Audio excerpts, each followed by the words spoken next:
From Wellington, New Zealand to the world, it's Living Blindfully, living your best life with blindness or low vision. Here's your host, Jonathan Mosen. This week, a tribute to Paul Paravano. New accessible Zoom recorders are on their way. The Castro podcast app gets a new owner. Revisiting the Bible's attitude to the blind, and get improved information about your surroundings with the Feelspace Navibelt. It is incredibly fitting that in episode 264 we therefore salute area code 264, and this in the North American numbering plan belongs to Anguilla. And Anguilla is part of the West Indies, and the reason why it's fitting that we're talking about the West Indies in episode 264 is that last weekend, at least it is last weekend for our Plus subscribers who get this on the Sunday New Zealand time. Last weekend, Australia were beaten by 8 runs by the West Indies in a cricket test match. That was amazing. I would not have predicted it. I thought it was going to be a very easy victory for Australia in that whole test series.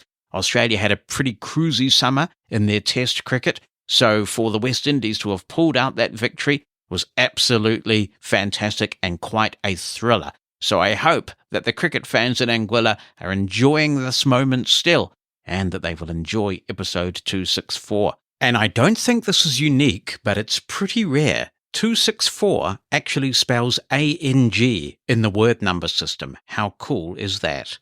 Meanwhile, on the country code side of things, it is Namibia. Welcome to you in Namibia. There are 2.5 million people or thereabouts in Namibia, and they enjoy the country code 264. So a warm welcome to you as well. If you've been listening to Living Blindfully for a while, and also its predecessor, The Blind Side, the name Paul Paravano will be familiar to you. It's with profound regret that I let you know that in December last year, Paul died of cancer. He was 71 years old. You may remember that Paul was involved in a project that a bunch of MIT students were working on with regard to efficiently translating print into Braille. He worked at MIT, not directly involved with teaching or the technological field, but he would make sure that people didn't forget about accessibility. He was always a really personable guy. The emails that I received from Paul were always incredibly encouraging. He was born in Princeton in New Jersey on January the 27th, 1952, 3 years after his family immigrated to the United States from Italy. He lost his sight at the age of 8 months as a result of retinoblastoma, which, as many of us know, is a childhood cancer of the retina. His early education was in local schools in Ann Arbor, Michigan. His parents not only insisted that Paul attend local schools, but also made sure he got the resources that he needed to thrive. After graduating from Huron High School, where he was the school's first student body president, Paul went on to earn a bachelor's degree in political science and government from Harvard University, and a law degree from Northeastern University. Paul began his career as a consultant at Harold Russell Associates, a firm specializing in legal issues facing those with disabilities. In December 1990, Paul joined MIT as Assistant for Government and Community Relations, and he became co-director in 1997. He worked closely with public officials, advocacy groups, and non-profit organizations at local, state, and national levels.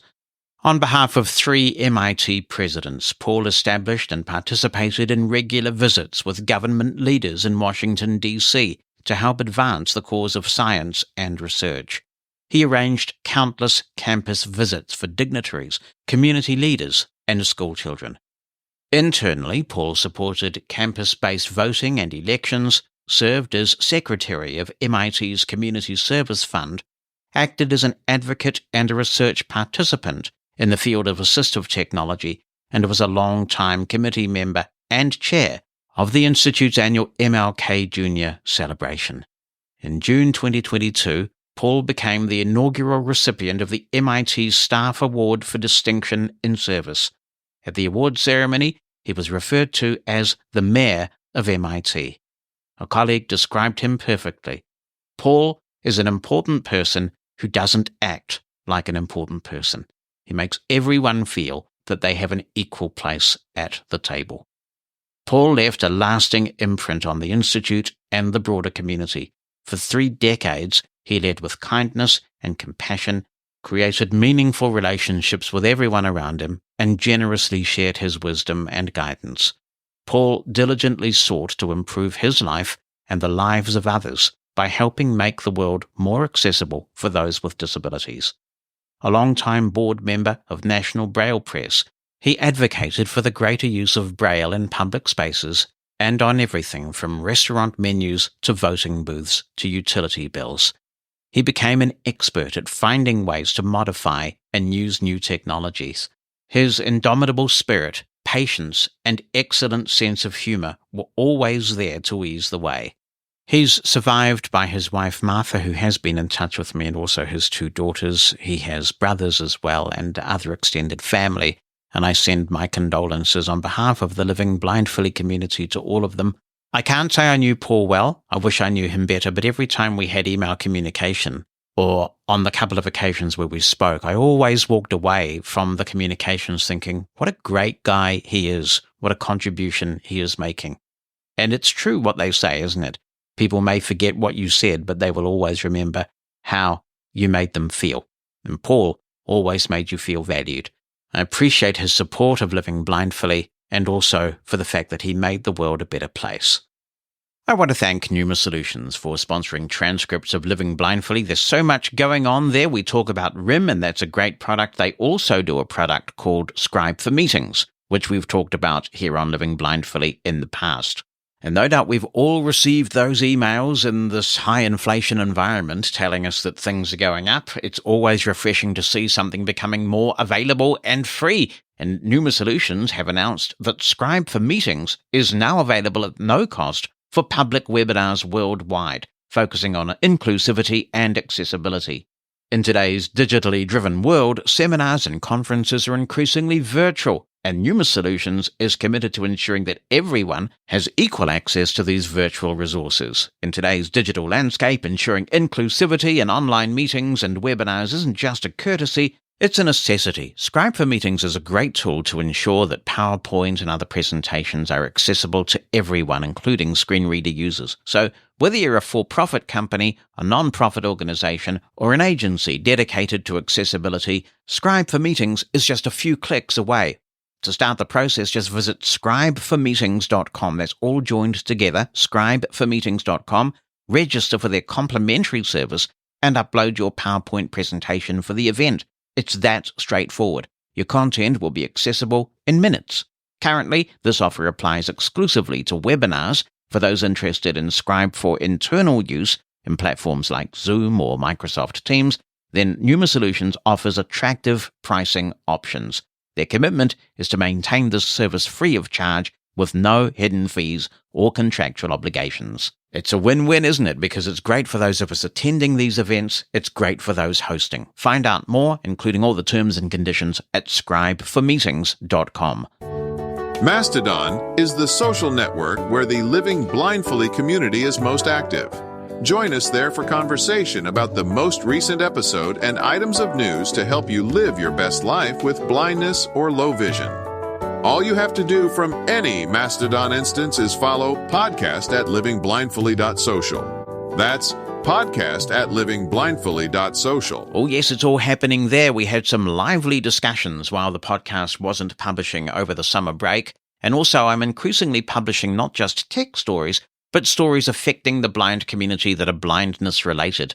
I've got all the scouts out there looking for interesting stories relating to the things that we talk about on Living Blindfully. And there are some updates to the things that we talk about on Living Blindfully that I wanted to mention. First, Zoom recorders are of interest. We've featured a few of them on this podcast. I believe we've talked in depth about the F3, the F6, and also the Zoom mic track, this little microphone that you can carry around that does 32-bit float and is a built-in recorder, all in this little microphone. It's a very handy wee gadget. One of the challenges that we face, and one of the reasons why we feature these devices on Living Blindfully, is that they don't talk. Some of them, like the F3 and the F6 and some of the other devices, do have an app that works with them. And certainly the iOS app is reasonably good.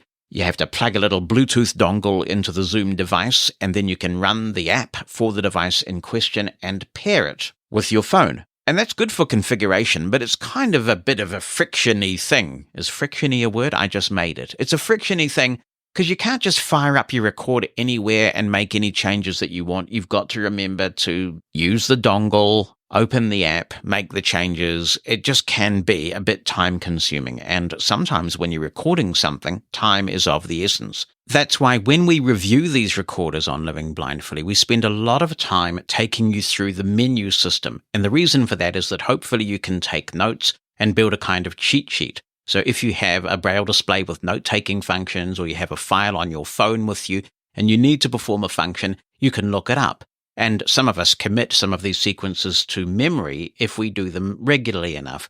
It's not foolproof. Sometimes these recorders will get into a state and you don't know that they have, and that can mean that changes get made that you didn't want, and it can all turn into a bit of a debacle.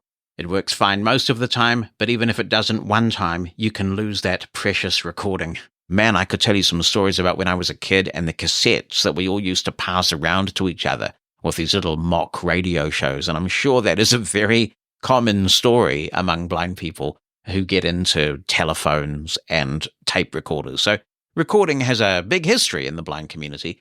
And sure, you can do some of these things with a smartphone and an audio interface, but again, it's just not as seamless. So many of us have been saying to Zoom for some time, "Hey, Zoom, it would be great if you would follow the lead, and perhaps even better the lead, of Olympus, who have done this with some of their recorders, and put spoken menus into Zoom devices."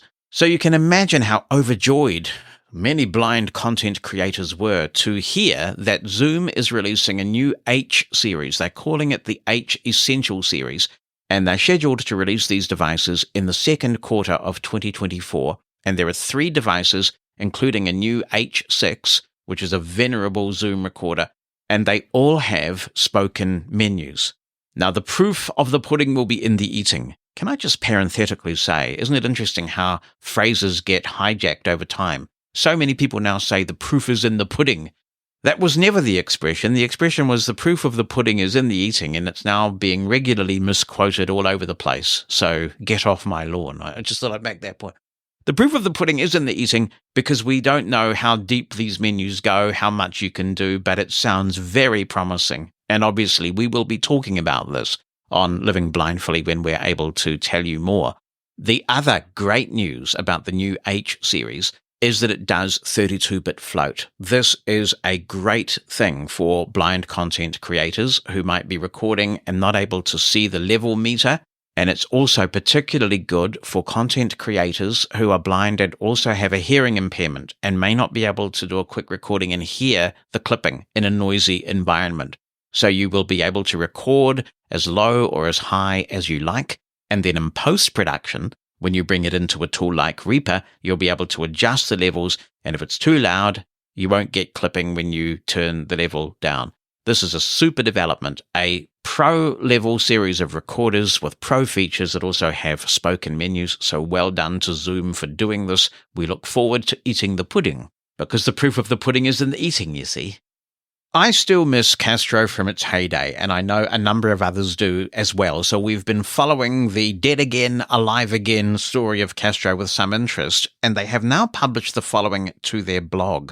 They say, "We are excited to announce Castro has been purchased by Bluck Apps." That's BLUCK Apps. Castro is a great app with a long history on iOS and many passionate fans, and it will continue to operate in its current form. This is a return to its independent roots. We won't be making any drastic changes like overhauling the UI, that stands for user interface, to look more like TikTok. We're not adding an AI chatbot. We'll just keep running the podcast service you already love with a few tweaks to modernize and keep things running smoothly. We hear you. We know that over the past few months, Castro has not communicated well. The new team's number one priority will be keeping our users informed. Starting today, all support emails will be answered in a timely manner. Major changes will be broadcast widely, and we'll let you know if something is going on with the app. We're also working our way through the thousands of messages we've received the last few months. So if you've already emailed us, don't worry, we'll get to you. feel free to ping the thread if we haven't responded. We can't guarantee every single issue will be fixed ASAP, but we'd at least let you know we're working on it. Who are we? Black Apps is an independently run app studio and consulting agency. We already have a podcast app on Android. Though the UX, that's user experience, is somewhat different, both Aurelian and Castro are designed to give a delightful experience to people who really love podcasts and listen to many of them. This is a niche, and we intend to serve that niche. If you have over 100 podcast subscriptions and listen to them all semi-regularly, you are probably one of our people. We are very committed to the open podcasting ecosystem, and taking over such a well-designed independent app is very cool for us. What happens now? In the short term, nothing changes. If you're a paying subscriber or free user, just keep using the app. If you're experiencing issues or have feedback, email us at support@castro.fm. That's support@castro.fm. In the coming weeks and months, we'll be making some changes under the hood to make the back end more stable and make sure new episodes sync more quickly. Once things are stabilized and the transition is complete, we'll be turning our attention toward new features, such as syncing across devices. Feel free to email us if you have suggestions on what we should be working on first. Aurelian Audio. We'll be moving Aurelian Audio under the Castro umbrella, letting it benefit from Castro's superior search and back-end capabilities. If you're a current user of the Aurelian app, it's only going to get better. You may want to sign up for Premium now, because it won't be $1 per year forever. I really hate subscription apps. Will you stop charging a subscription?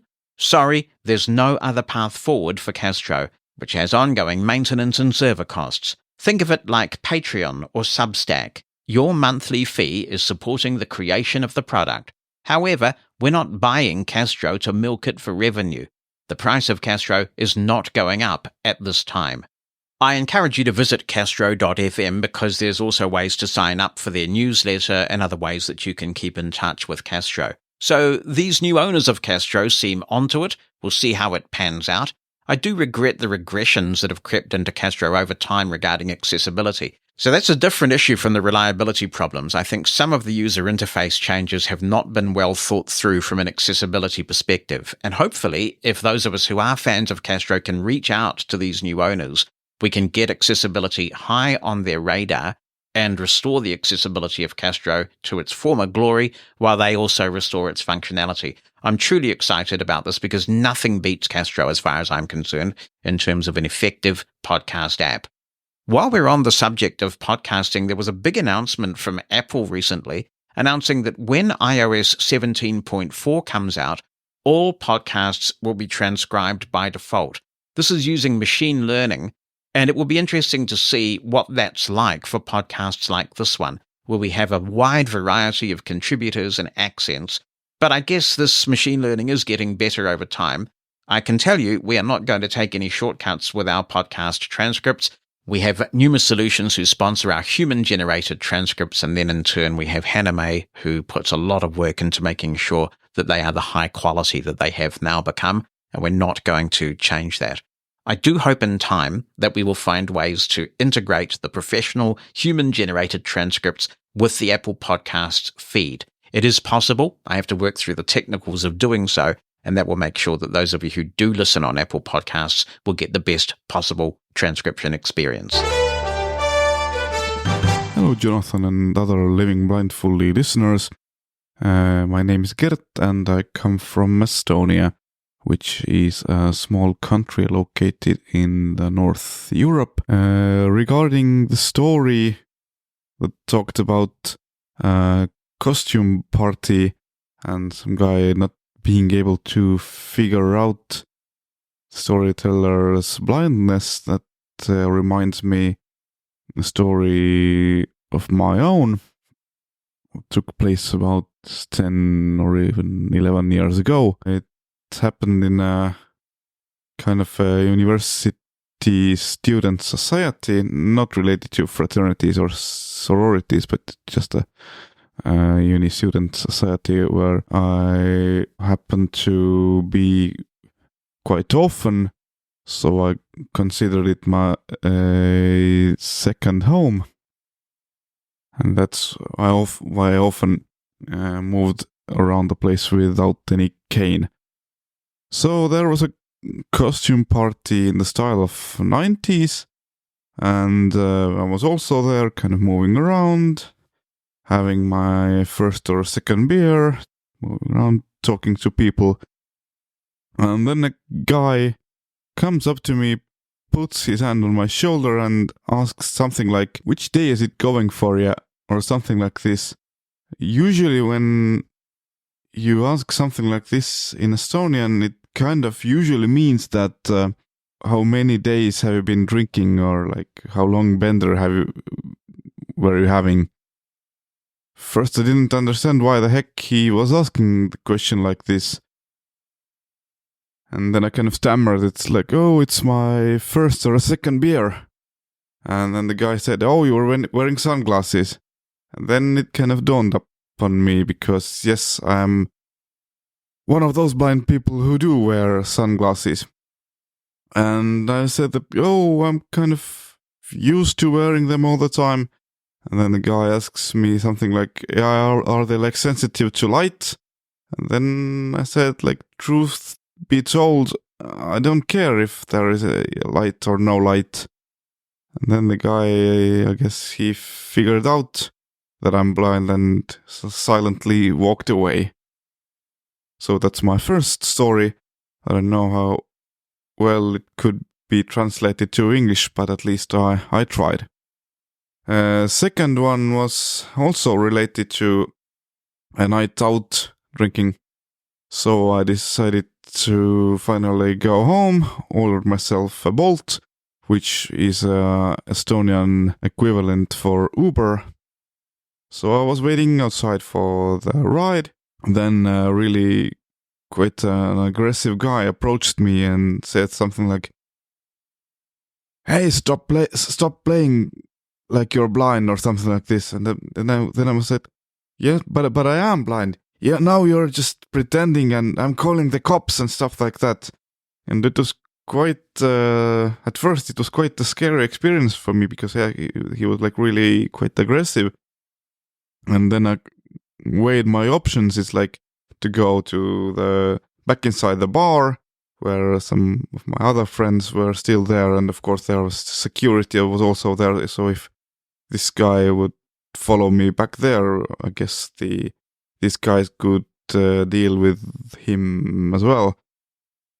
But fortunately my ride came quite early on, so fortunately I didn't have to deal with this guy myself. Of course, afterwards it was quite funny for me, because I tried to imagine someone standing on the street and just calling the cops and just telling them that, oh, there's someone pretending to be blind. Also, a couple of episodes ago, you were talking about deaf rideshare drivers. Around 5 or 6 years ago, I also had such an experience. So the car arrives, and there was another sighted person just happened to walk by. So I opened the door, asked the driver if this car is for me, stated my name, and there was complete silence. And then the sighted guy who happened to be around just told me that this guy seems to be deaf. Also, during this time, as the app was still kind of in development, you could not type in the destination address at this point. So the sighted guy took the piece of paper, wrote the address down, and then I hopped in the car. Although I was quite anxious, I also felt quite bad for cancelling the ride. So I thought that, all right, let's see what happens. And if it doesn't work out, then I can order myself another bolt and we'll work it out somehow. And we arrived at our destination, but the problem was that the building where I used to live had quite a lot of cars parked in front of, so it was quite unpredictable to find the correct door. So I could often had to ask the help from my driver, and that was the case as well. And so I kind of turned my face toward the driver and a little bit quite slowly asked, can he guide me to the correct door? And fortunately he could actually lip read, and then he said yes. And then he walked me to the door. Although it was a wrong staircase, I still kind of figured out that, alright, that's the correct building, and just the staircase it was the wrong one. So it was quite easy for me to go to the correct staircase. And when I arrived at my flat, I also messaged the driver just in case that, although he guided me to the wrong staircase, I could find it quite easily, find my own staircase from that point, and everything was fine. And just for the gear nerds out there, this message was recorded using AKG D5 dynamic microphone, and that was connected to a Yamaha MG10XU mixing desk that also functions as the USB audio interface. You might remember last year we had John Reel writing in about some issues he was having with his Sonos Arc and his Samsung TV, which should be a match made in heaven. Ours is, we have very few problems with our Samsung TV that we got in 2020, although it sounds like things may have deteriorated with newer models. Michael Bullis is writing in, and he says, "Hello, Jonathan. I recently purchased a Samsung S93C TV and connect it to my Sonos Arc. I'm not sure if I can help John out, but perhaps some of this will help him or others. When the TV comes up, sometimes Voice Guide does and sometimes it doesn't. On the Samsung remote, there is a switch I hold down for 4 seconds and it does then come up. This switch, in quotes, on the Samsung remote is a series of 2 toggle switches dividing the upper half of the remote from the bottom. The left switch serves 3 functions. Quick press lets you mute or unmute. Press up or down for volume change, and hold down for 4 seconds to invoke the accessibility guide.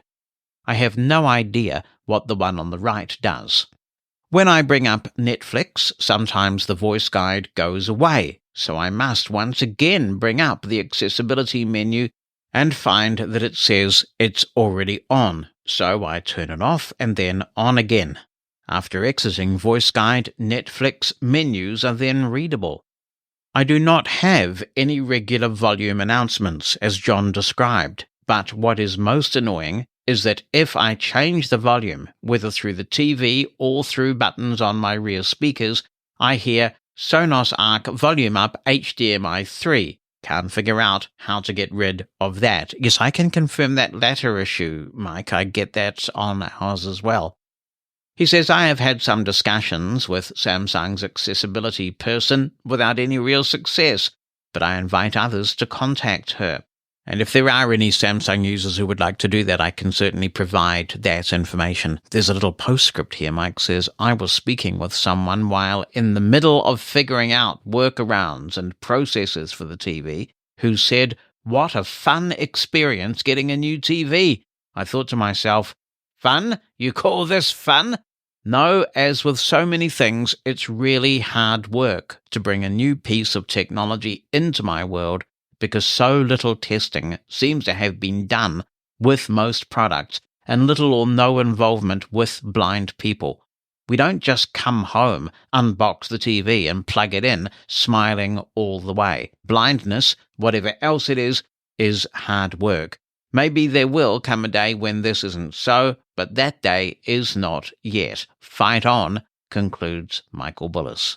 So if you've got any experiences to share either with Samsung TVs or any other accessible TV, a good topic, and your thoughts and reflections and experiences will help others out, I'm sure, drop me an email with an audio attachment or just write it down, opinion@livingblindfully.com, and you can also call our listener line at 864-60-MOSEN. That's 864-606-6736. Peter is writing in from Hungary and says, "Hi Jonathan, while I love Be My AI finally arriving on my Android phone, there is a function which I think is available on iOS, but I cannot find it on my device. I don't want to make a picture with my camera, but instead would like to have the description of an image stored on my phone. What should I do?" Having pressed the share button, there are a bunch of possibilities to share the image: Skype, Viber, etc. Wow, I didn't realize Viber was still a thing, but not Be My Eyes. From the Be My Eyes app itself, I have not found a way to have a stored image described. I hope someone can help me. Thank you, Peter. I hope someone can help you as well, because certainly with iOS, if you go to the iOS share sheet and you choose to share an image there, one of the options is describe with Be My AI, and I use that quite a bit on social media, from my camera roll, all sorts of places, and it is super helpful. So, how does one do this on Android? If you've got the magic answer for Peter, do let us know. opinion@livingblindfully.com or 864-60-MOSEN. Since you're listening to this podcast, you already know that Living Blindfully has a substantial, engaged global audience. We're heard in over 110 countries and territories. That's an opportunity for you if you have a product, service, or podcast you'd like to tell our audience about. Get in touch with us about advertising here on Living Blindfully. We'll tailor an advertising campaign to suit your message and your budget. Find out more and get in touch by visiting livingblindfully.com/advertise. That's livingblindfully.com/advertise. And share your message with the Living Blindfully community. Catherine Getchell is writing in and says, on the theme of Apple accessibility/tech support issues, I wanted to share an experience I had today, and I should just say that this was sent in December. I prefer the American English Siri Voice 3 for my voiceover voice. Ever since I updated to iOS 17, Siri Voice 3 has been uninstalling itself every couple of days consistently. I have to re-download it if I want to use it again. It happens when I plug the phone in to charge. It doesn't happen every single time I charge the phone, but every 2 or 3 days when I plug it in, it immediately reverts to the default Siri Voice and deletes my copy of Siri Voice 3. I've tried some troubleshooting on my end, including turning the phone off and on again, and turning VoiceOver off and on again to no avail. The iOS also updated, but the problem remains. After exhausting the troubleshooting I could do, I called the Apple Disability Tech support line. The very nice lady on the phone didn't have any other solutions for me, and she mentioned that one other user had called to report the same problem and that it had been escalated to engineering to work on. But she told me she could not escalate my particular case to engineering unless I did a full restoration of my phone. This would involve hooking it up to a computer and completely resetting everything. Of course, my settings and files are backed up on iCloud, so I wouldn't lose everything permanently. But for a few moments, my phone would be a brick, basically, and she acknowledged that this process is especially a pain to do using VoiceOver. I don't have a sighted person to help me do this, and frankly, I was appalled that a full reset of the phone is what would be required in order for the high priests in engineering to even take a look at it. I'm especially appalled because another user has already reported the issue, and engineering has their case, so I'm assuming they tried the hard restore and it didn't work for them. So why would it be likely to work for me? Why can't Apple just escalate my case, which would honestly probably help engineering resolve the issue? More cases with the same problem, more data for them to work with. So why wouldn't they want that immediately? Anyway, so I'm not going to do a hard restore on my phone. I'm going to try another voice for a few days and see if the problem recurs. Maybe it's something unique to Siri Voice 3. My point of writing you about this was just to join the expression of frustration about Apple's latest approach to dealing with accessibility bugs. I'm not impressed. Thanks, Catherine. Yeah, I think the thing that goes in your favor here is that the representative you spoke with said that another case has already been escalated to engineering. And on that basis, I think you're right. What purpose would resetting serve if presumably that has been tried before? And I don't know whether many voiceover users would be using the Siri voices as their primary voiceover voice. So it's probably a low incidence bug. I mean, VoiceOver is a low-incidence product for Apple, and then on top of that, you get something like this, where there might not be many people using Siri, and then you narrow it down further and say how many people are using this particular Siri voice.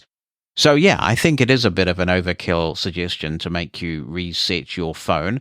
It is an accessible process, but it's a time-consuming process for sure. I would, by the way, highly recommend that if you are asked to do something like this, back up your iPhone to your PC or your Mac, whatever you use, and don't rely on an iCloud backup. Because if you restore from a PC or a Mac backup, you do get some settings preserved that don't appear to stick as well in iCloud. And I know a lot of people have given up on this, but I still find that the PC restoration experience is faster and just better overall. Apple is not the only one making people go through unnecessary hoops. I had an experience 2 or 3 months ago where suddenly our internet slowed right down. And I did all the troubleshooting. I restarted the Ubiquiti device that controls everything here. I did speed tests. I did all the usual things that you should do. And I made sure, of course, that I was testing over a wired connection. And only then did I call my ISP. And we are very fortunate in New Zealand. We have a competitive internet industry. And I called them and they were going to try and make me hard reset my router. Now, that is a nightmare to me because I have all sorts of configurations relating to network address translation, external access for certain things, going to certain machines. It really would be time consuming. And I guess I could take a backup and restore from that backup.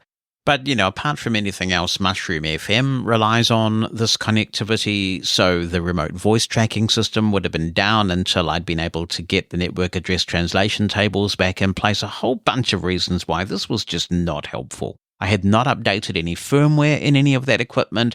It was a sudden degradation in performance. And I really had to use all my advocacy skills to try and convince this person that actually I did know a little bit about what I was talking about, that I'd done the basic troubleshooting steps, and that they had a network issue on my particular port that they needed to address. And finally, I just made the point, look, if you're not going to address it, it will be much quicker for me to change internet providers than it would be for me to go through all this process of deleting all my settings and getting everything back up and running again. And I've got a pretty busy life. And basically he said, okay, we'll go ahead and do that then. See if we care. And I did. And the moment I changed ISPs and I got my new connection up and running, which was within hours, by the way, I immediately filled in the form on the ISP I wanted to move to. They switched me over within a couple of hours. And what do you know? My internet was back to full speed again. So they lost a customer, and I guess they don't particularly care. But the good thing is that they spared the network engineers the trouble of actually finding out what the heck was wrong. It's been a while since Catherine sent that email in, so Catherine, I'll be really interested to know how you're getting on now. I had a similar issue, actually, but only with Siri itself, where my voice would go back to a voice that I didn't want to use every time I restarted my phone. Now, actually, it's the same voice that you're trying to use for VoiceOver, but it was affecting my Siri. And now that issue has been resolved with the current beta of iOS that I'm running. So I wonder whether it's been resolved for you after all this time. If it has, then that's great, but it doesn't detract from the point that you're making about unnecessary resets and their implications. We don't hear from Sabahat and Gugu Koglu very often, but when we do, oh boy, we really do. And here is an extensive message from him. He says, hello again. Yes, Tab is my wonderful furry feline friend of about 17 years. Wow, that is a really good age for a cat, isn't it? He said, she came to me from the cold at a time when I was very low. If I believed in such things, I'd call it a miracle. Or maybe it was a miracle. and maybe I thought so at the time, and I really ought to believe in them. I have no doubt she helped me to get better. Cats are wonderful to look after because they are very independent creatures. They only want food and water, litters cleaning, if they haven't found someone else's garden to take care of that, and neck drops and grooming now and again to keep them free of fleas and worms and keep them happy and healthy, and they'll basically take care of themselves. Tab also has an air tag, so I know where she is. Perhaps because I'm a cat person, I can't see myself ever owning a dog. Tab sounds like a much more attractive, lovable cat than Hilda in The Archers, I have to say. Saberhatton continues, Tab also oversaw my transition from Windows to Mac in about 2008 or so, when it seemed that Apple were heralding the future of accessibility, and it's possible she may see me make the return transition if I finally get fed up with the decline of VoiceOver on macOS. I've mostly given up trying to decide and or justify the OS I prefer, since it's abundantly clear that they all have strengths and weaknesses, and are all uniquely good at certain things, even though I use macOS most of the time on an Intel-based iMac that runs virtual machines for the others. Just as a very niche example, I thought my text adventure, interactive fiction playing days were over, since there didn't seem to be an easy way to play them on Mac for a long time, certainly not compared to Windows, which had an NVDA add-in for the major interpreters, or Dolphin's screen reader, which seemed to be especially good at tracking text changes in console-like windowed applications. But now we have the excellent Mac app called Splatterlight. That is all one word if you want to check that out. Splatterlight. Whose author is very responsive and who has built in such superbly excellent voiceover support that there's now simply no contest, and it is the superior IF playing experience for we blind folk, with features we can use like automatic quote box and menu detection, rotor support for history, command line editing of previous moves that's fully accessible, and so on. You may realize the implications of this since you oversaw the addition of that wonderful Z-Machine interpreter for the Braille Note, which had to tackle many of the same challenges, and for me still makes taking my Braille Note Apex on holiday worthwhile, as I did this year as well. Gosh, you might be the only person that remembers that I oversaw that, Saberhatton. That was a long time ago now. We're talking 20 years ago now, aren't we? Woo-hoo-hoo. Of course, I appreciate, he says, that if you have to make only one choice, increasingly necessary in a world of Apple Silicon, then depending on what you do, that could well be Windows. I only say that one should try to be objective about your needs or desires and balance them against accessibility considerations, rather than taking absolutist positions in favor of one or the other. I happen to like macOS as a platform for lots of reasons: Unix underneath, heavily scriptable, system-wide spell check and dictionary, menus instead of ribbons, iOS integration, low-latency audio, great and friendly indie developer scene for useful software that's often highly refined to the Mac way of doing things, and often not available at all on Windows in any form. And yes, I think Windows is bloated and inconsistent, doesn't respect my privacy, has become a service revenue engine for Microsoft, and relies on an increasingly unsustainable model of accessibility that makes highly specific workarounds all but inevitable. But if my job required it, I'd certainly overlook all that in order to have a working Office suite or web browser or in-house app that needed rapid and efficient access on affordable hardware. I know that having a working web browser is table stakes, and VoiceOver has disappointed for far too long in that regard.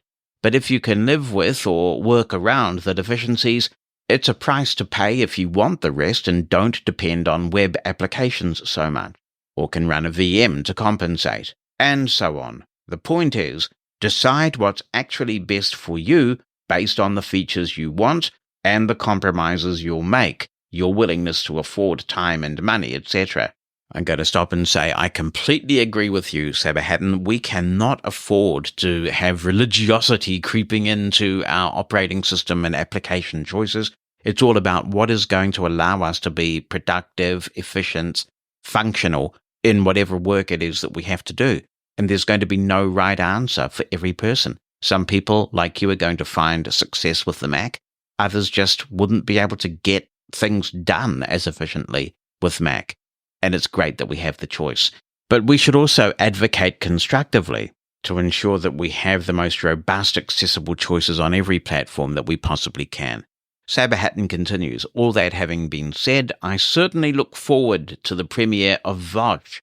The bugginess of VoiceOver does not make a favourable impression regardless of the apps available on Mac, and although it looks like Apple are finally tackling some of the more serious issues, it's clear we need to take the matter into our own hands as a community, and that we can't rely on the largesse of Apple.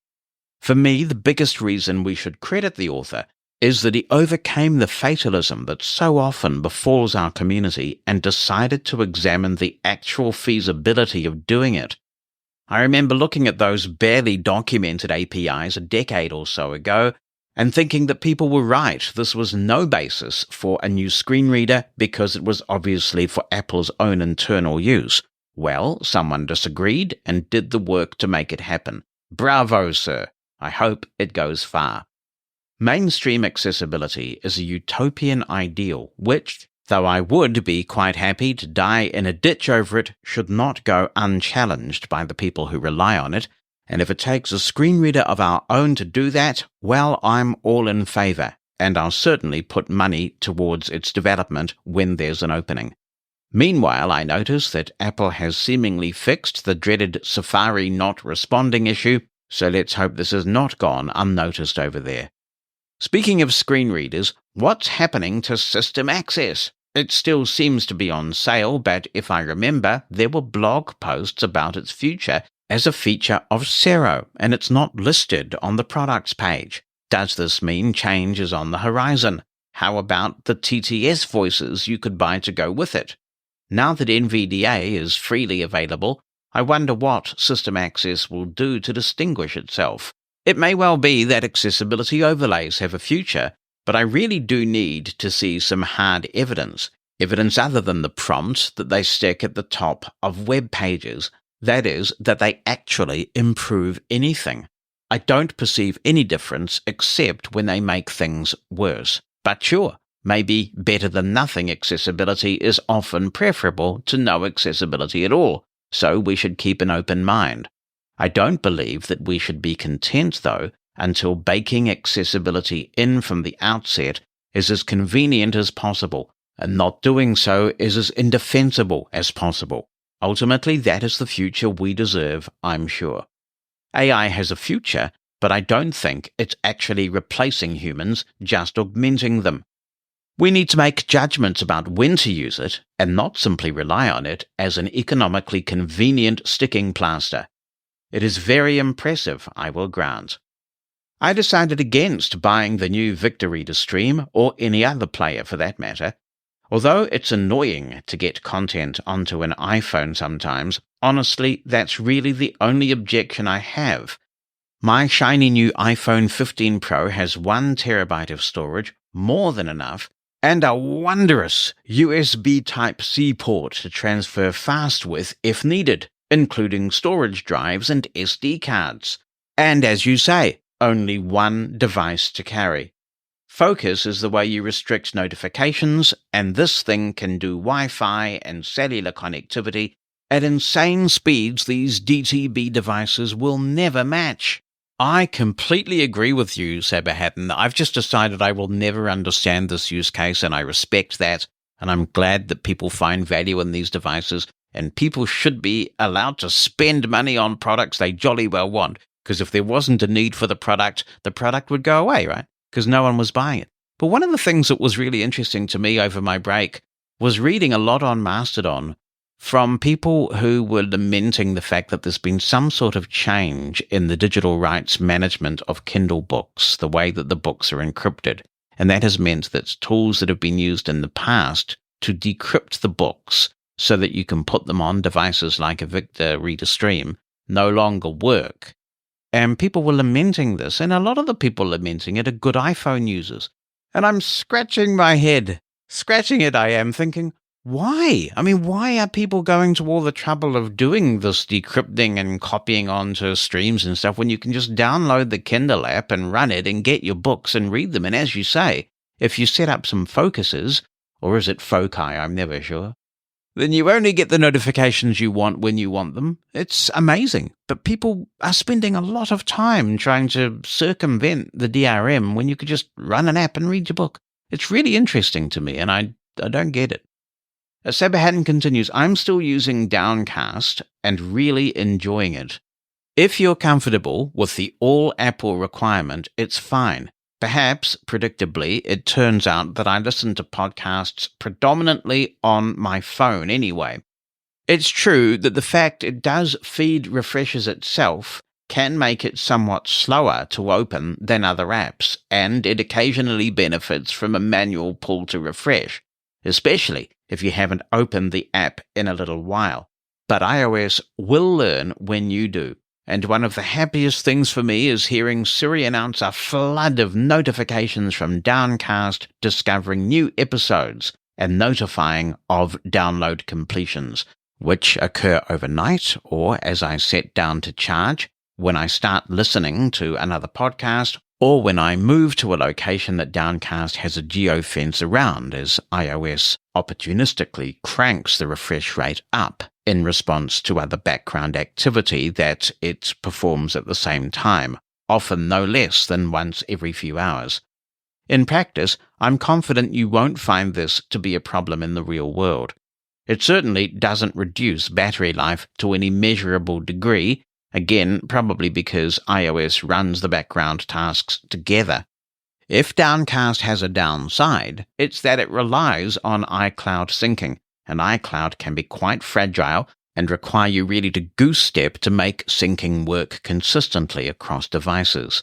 Again, something to be aware of, but also something you get used to. Just remember to trigger a sync from time to time before switching devices, in case it has got stuck after a period of inactivity.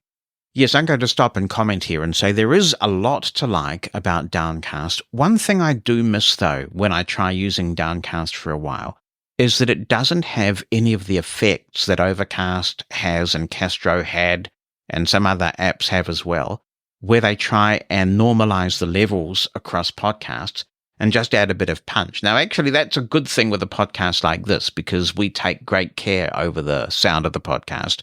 And in Overcast, I always turn their processing off if I'm just checking my podcast to make sure it's published, because I find that with our effects in place and Overcast's effects in place, it's just way too punchy.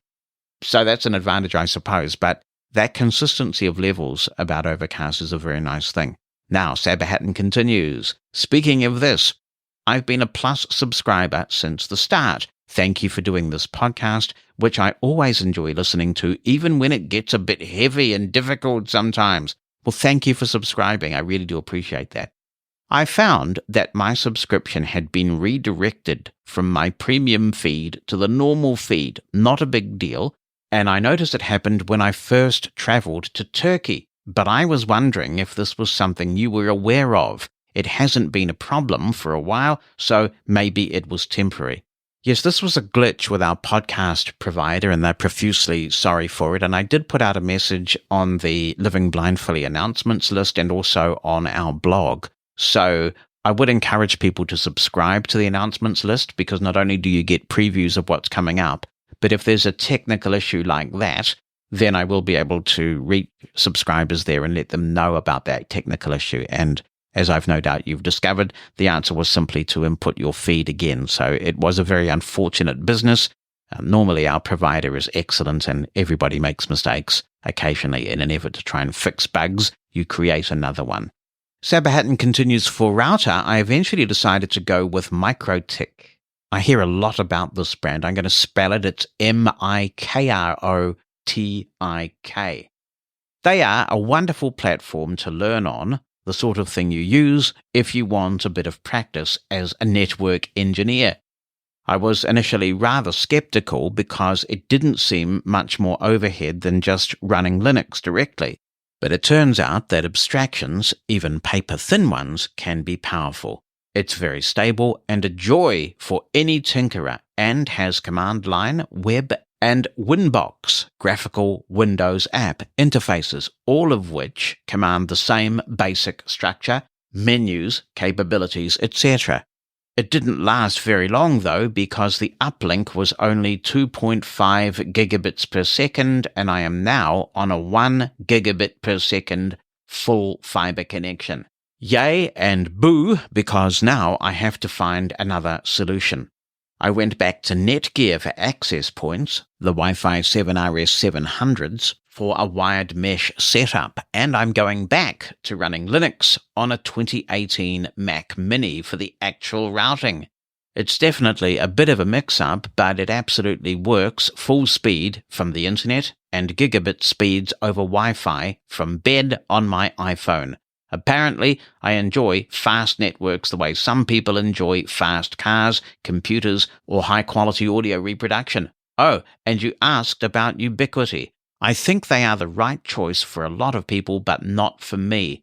They are now working on desktop and wall mount access points, which is great, but I could never be happy with their routing platform. I just need to be a bit lower down in the weeds, I guess. ASUS similarly has been quite well praised by some small network people because their firmware is very advanced nowadays and very community-driven, but unfortunately the form factors are highly gamer-oriented, with massive profiles, glass tops, and light shows, and all that. Maybe in future, but for now I have a reasonable compromise. The RS700 actually looks and feels very much like the latest Time Capsule or Airport Extreme, a vertical tower with a narrow top. I do like that, it saves space. Thanks for writing in, Zabahatton. Woo, we've been going for nearly 18 minutes now, and I presume that the MikroTik is accessible because you didn't say that it wasn't, so that's interesting because I have wondered about that and whether I should look at it at some point. Our Unify network is humming along very nicely, and I get very good speeds on our gigabit connection on my iPhone at the moment. So I don't want to fix what ain't broke, but it's always good to know that MikroTik is an option if I wanted to pursue something else in the future. Hello, Jonathan. Hello, Living Blindfully community. This is Alexander from Munich. An incredible number of interesting topics have come up in the last few weeks. I just wanted to comment on 3 of them. On the Vocalizer voices getting worse and worse under iOS, on accessible DAB radio receivers, and on the interview with Selena Mills on Live Unseen, especially on the aspect of religion when it comes to the perception of blindness. Deterioration of the Vocalizer voices in iOS. As a user of several languages, I can only confirm this, but of course, especially as far as the German Vocalizer voices are concerned. Every 2 or 3 weeks, things seem to change a little bit. I think that the company that Vocalizer voices belong to, they keep improving or fixing or changing or repairing something every several weeks, so behavior changes.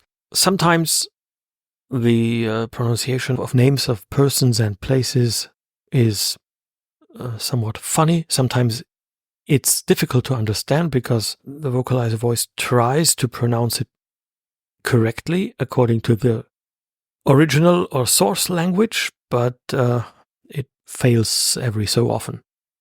Accessible DAB radio receivers.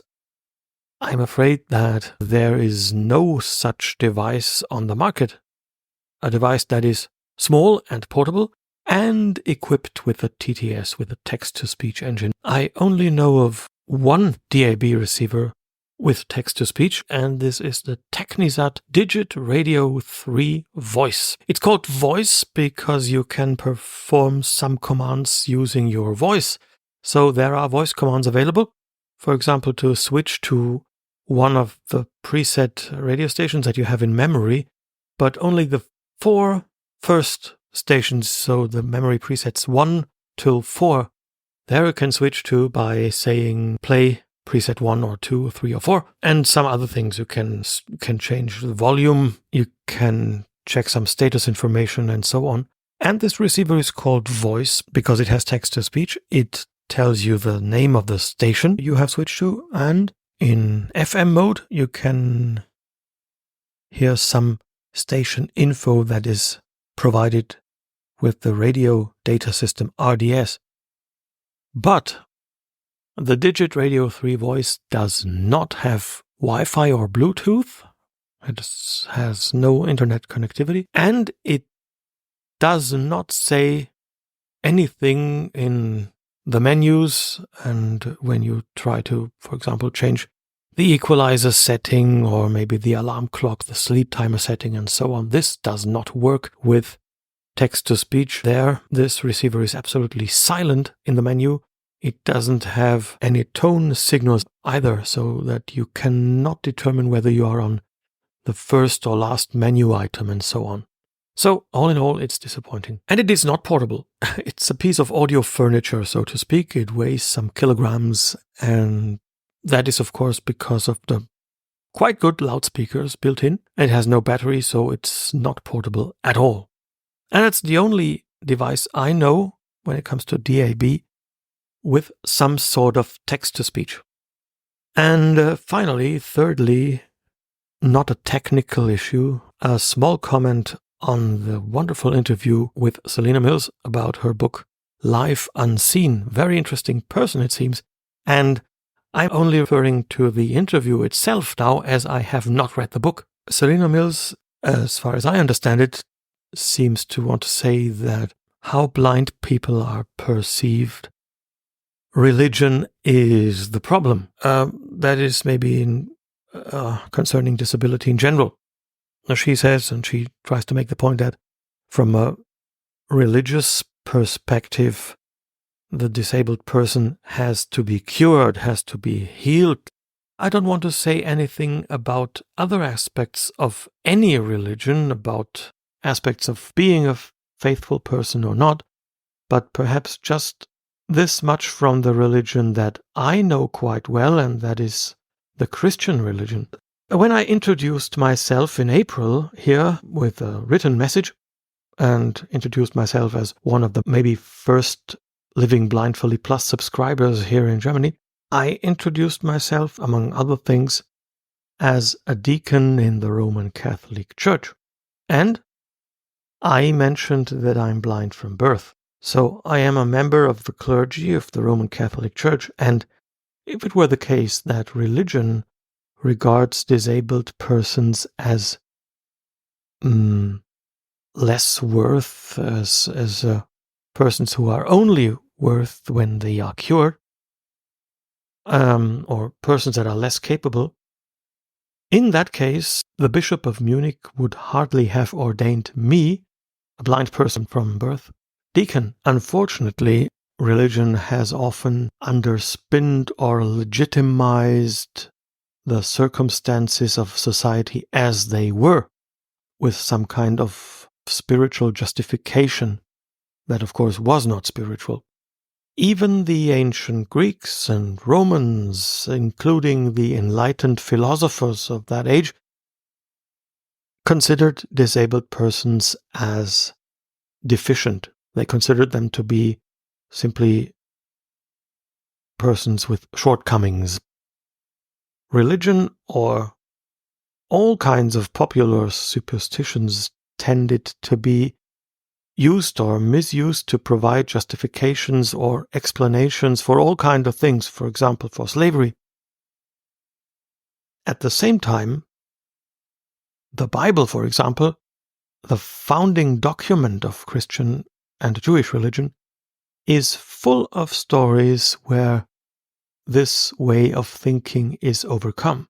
In texts that are over 2,000 years old, for example, it says something like, "You should not put an obstacle in the way of a blind person, and you should not curse a deaf person, because that would be unfair, so to speak." And as you know, Jesus is said to have had the power to heal people, to cure people. For example, when he healed a blind man, he did not say that this person was only worth something now after being healed. Crucial thing here, the crucial point here is that Jesus asked the blind man, "What do you want me to do for you?" So he activates the powers in the person. He does not force anything upon him. The blind man, which is quite unusual for that time, for that era, the blind man even has to go actively to Jesus. In other words, Jesus is an empowerment trainer here. In another story referring to another healing of a blind person, the disciples, the students, so to speak, of Jesus say, "Master, who has committed a sin so that this man is blind, he himself or his parents?" And Jesus answers that this is completely the wrong question and completely the wrong conception. Neither he nor his parents have sinned.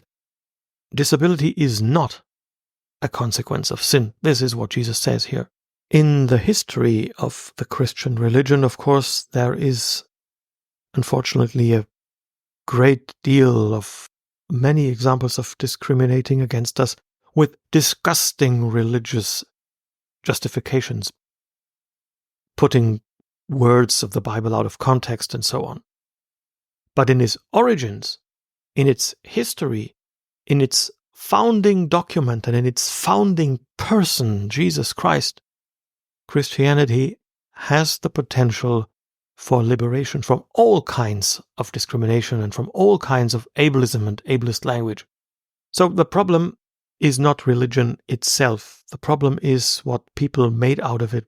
It is not the case that we would live free of any kinds of discrimination today if religion had not existed.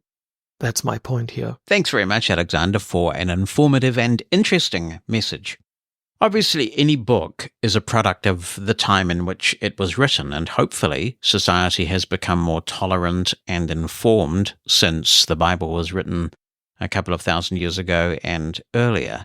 I think you've made a really cogent argument about the role of disability in religion, but it can also be argued another way. I mean, I look at the book of Matthew, chapter 15, verse 14 to be precise, and that has just got such egregious ableist language in it, where it says, "Let them alone, they be blind leaders of the blind, and if the blind lead the blind, both shall fall into the ditch." Now, people can say, well, that's metaphorical, and they can say that all they want, but here we are in 2024, and the expression "the blind leading the blind" is still used to be demeaning of people. It means people who are not informed. It's a derisive phrase, whereas in fact, if the blind lead the blind, a lot of good things come of that, and there should be much more of it than there is. And I'm sure many of us listening will have encountered the frustrating experience of just trying to go about one's business and being stopped in the street by a random stranger who feels that God has called upon them to tell you that if you only repented or prayed harder or were more virtuous in some way, God could heal you of this affliction that you have. And then in really bad scenarios, they can invade your personal space, and whether you want it or not, they will try and put their hands on you and pray for you, sometimes when you're just trying to get to an appointment. Now, to be as balanced about this as an atheist can be, and I am a very proud and comfortable atheist, it is also true to say that quite a few schools for the blind were originally founded by religious philanthropists, certainly in Commonwealth countries. So sometimes religious generosity has been of considerable benefit to blind people. So it is a mixed bag for sure. But I do remember interviewing a woman on, I think it was actually FScast I did this interview, where they talked about special organizations of disabled people that have been set up in the Christian faith to try and educate churches so that they are more welcoming of and accepting of disabled people, because so often disabled people are viewed by organized religion as people who are in need of a cure and who are somehow not good enough just the way they are. So I think the best that can be said is that if your interpretation is correct, notwithstanding that horrible ableist verse in the book of Matthew in the New Testament, then it would be really good if religious leaders would preach that message a little bit more fervently and consistently and regularly. Stay informed about living blindfully by joining our announcements email list. You'll receive a maximum of a couple of emails a week, and you'll be the first to learn about upcoming shows and how to have your say. You can opt out anytime you want. Join today by sending a blank email to announcements-subscribe@livingblindfully.com. Why not join now? That's announcements-subscribe@livingblindfully.com and be in the know. Episodes 209 and 226 featured some discussions about an intriguing product called the Feelspace Navibelt. Now, by wearing the device, the company promises improved navigation, whether you're just exploring or heading to a specific destination. To tell us more about the product, what it does, and how it came to be, I'm joined from Germany by Markus Bogner and Susanne Wach from Feelspace. Welcome to you both. Hello. Hello, thank you. Tell me about the way that this was created, because I understand that this began as a research project and that the blindness market wasn't really the original focus for the company. So how was it that there was this happy accident, I guess, that Navibelt became a blindness product? Yeah, so it was a so-called Feelspace research project at the University of Osnabrück in Germany. And back then in 2005 already, it started as a research project about human senses and how they develop in humans. And the first idea was, if you always have a compass belt pointing in the direction of north, is it like augmenting your senses? Do you feel better oriented? Do you have a new space perception? So that was the research question. And I joined the research group in 2011. And I was also one of the subjects wearing the belt for 2 months and always knowing and feeling where north is.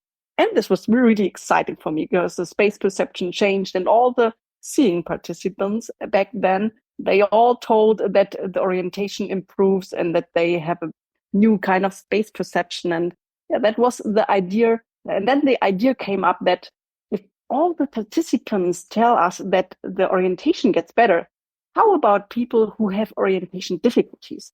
And that's when we had the first trials with blind participants in the study wearing this compass belt. And they told us immediately that they really want to keep that bulky device because it's really helpful in their everyday life. And that's when 2 colleagues of mine and I decided that it would be sad if it just stays a research project. And so we decided that we really want to do something out of it. And so 2015, we then founded the Feelspace company to really further develop a belt that not only points in the direction of north, but also becomes a real helping device for blind people. It's really interesting. And Markus, you are a user of the product as well as working for the company, I take it. How did you get involved? I first got in contact with Feelspace in 2019 through a friend of mine who had the belt at the time. And he said, they're doing a competition. They're giving away a belt if you submit a video telling them why it is you that needs the belt. I thought, well, I'll give that a shot. So I recorded and produced a little video, and I made it into the top 10. So the team obviously liked my video, but then in the top 10, it was just a random draw, and I didn't get it. But 4 years later, I got the job. There you go.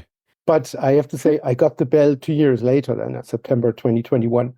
In Germany, we have a very good health system where you can apply for assistive technology, and your health insurance actually pays for that. So basically, it's not a private health insurance like you have in other countries, but we have this kind of legal health insurance. Every German has to have health insurance. And so I applied, and they said, yeah, fine, we pay for the belt. So I've been using the belt in my daily life for 2 years now. Before health insurance approves those devices, does it have to go through some sort of efficacy testing so that you can clearly demonstrate that this has a benefit that's worth them paying for? Yeah, you might have to write a rationale, and they want to basically prove that you have done mobility training so that you know the tools of mobility, like walking and working with the cane and all that. Yeah, I think like also for the product itself, you first need to do all the process of being registered as a helping device for the blind. So this process also took us quite some time. But after a year of legal stuff, we finally got accepted. So now it's possible for all the blind people in Germany to apply for that via their health insurance. Right. So I imagine it's quite a rigorous process before they commit to making it one of those products. Yes, exactly. So this took some time. Mm. For those who haven't heard the previous episodes of the podcast, it would be good for one of you to tell me about the product, I guess the elevator pitch, if you will. What does it do and what do you perceive its benefits to be? So it's a belt that has 16 vibration motors built in all around your waist. And it has a little control unit with 4 buttons, basically one to turn it off, one to switch the compass mode, and another mode that I'm going to mention in a minute. Then a button that works to pair the belt with a smartphone if you want to do that. And once that's done, you can use that as a home button, basically, because in the app, you can set what the home button has to do. So first of all, if you don't connect it to the smartphone, you just have the compass belt with the compass pointing north all the time.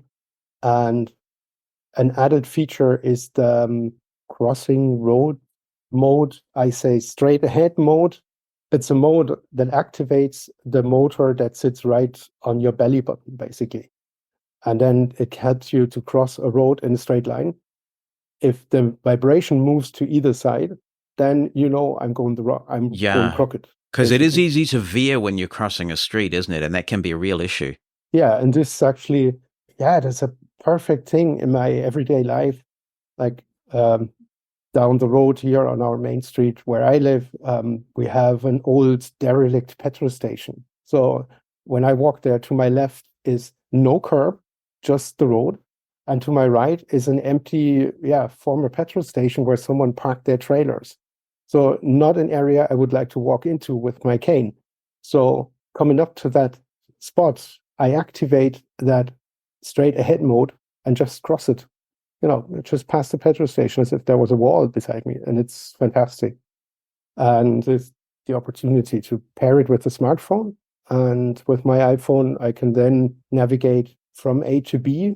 B means either an address that I search for, or one of my favorites that I saved, or one of my previous destinations that I navigated to. And there's like different modes. You can have the beeline mode. That's a bit like it works in Blind Square. You're familiar with that, I suppose. Mm-hmm. That you've always feel, where the destination is in relation to the direction you are heading for. If your destination is more to your left, then you would feel the vibration on your left as the crow flies, basically. And so then it's up to you to get centered again, right? So if you're getting the vibration on the left side of the belt, the idea would be that you would then turn to the point that that vibration is centered again. Is that how it works? That would be one application. Yeah. So maybe I just summarize again, because for us it's quite clear how it works. But I mean, if you never have worn the belt, so it's difficult to imagine. So you have this 16 vibration points around your waist, and it's continuously vibrating always in one direction. So with the compass mode, as explained already, you really feel exactly how much you turn or whether you're not turning at all. So it cannot happen that you turn without noticing, because always when you turn, it's always also exactly the same degrees how much you turn. The vibration also goes along on the side of your waist, exactly in the same angle. And so you always feel exactly how much you turn.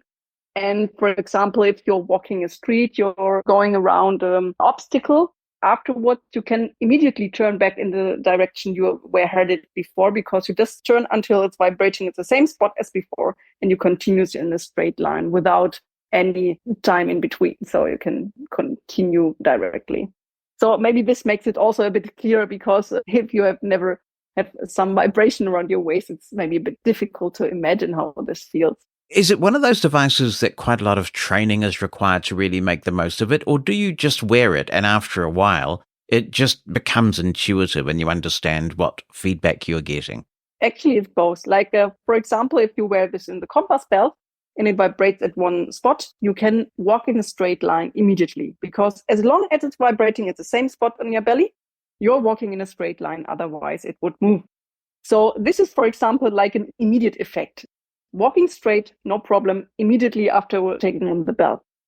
But on the other side, if you wear it in the compass mode and you use it for quite some time, in our research back then it was about 5 weeks, then you really get a new kind of orientation or space perception, because you always feel, if you're walking in the street, it's vibrating at my right. And then there's another street, it's vibrating at your right again. And then you understand that this is a parallel street of the other street. And then you're forming kind of a map in your head, and you always know where you come from and where you go to. This is like an after effect after quite some time.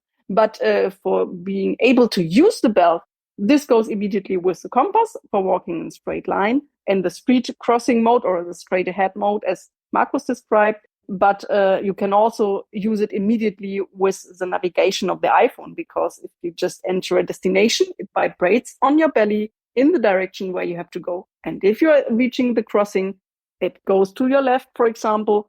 You turn until it's centered again, exactly as you described, and then you continue on your way. So using the navigation and using the walking straight, you can use immediately, and really getting a new kind of orientation and space perception. This is like an extra effect which comes after some time of using it. I imagine this product could be particularly beneficial to those who have a hearing impairment or who are completely deaf-blind, because they don't need to concentrate on the GPS and what it's saying. They may, with any residual hearing they have, be able to then focus on environmental sounds without hearing those instructions. So I imagine that is a very big potential market there. Yes, we really have quite some deaf-blind people using it, and they are really, really happy with it, because this adds a new possibility of feeling in which direction you are turning if you're not able to hear very well. And also for the normally hearing people, it's really useful because you have the vibration telling you where to go, and you don't have to listen to, for example, navigation instructions. You also have your ears free to really concentrate on the surrounding noises. Sometimes I guess, though, it is useful to know what intersection you're approaching. I mean, the Navibelt will vibrate and tell you which way you need to turn, but you still might want information about things that you're passing, the intersection you're approaching. And I guess the app comes in there and will verbalize that information. Is that right? Yeah, so the app is telling you, like, if you're, for example, the name of the street where you have to turn into, but it's not telling you that there's a bakery at your side, for example. So therefore you need another app. So the belt is really, and the Feelspace app is really for orienting and going from A to B. Markus, how would you describe the app in terms of GPS features comparable to things that we might already be using, like Apple and Google Maps and Blind Square, for example? I've been a Blind Square user for years, and I started using Voice Vista now because of the added features it tells me.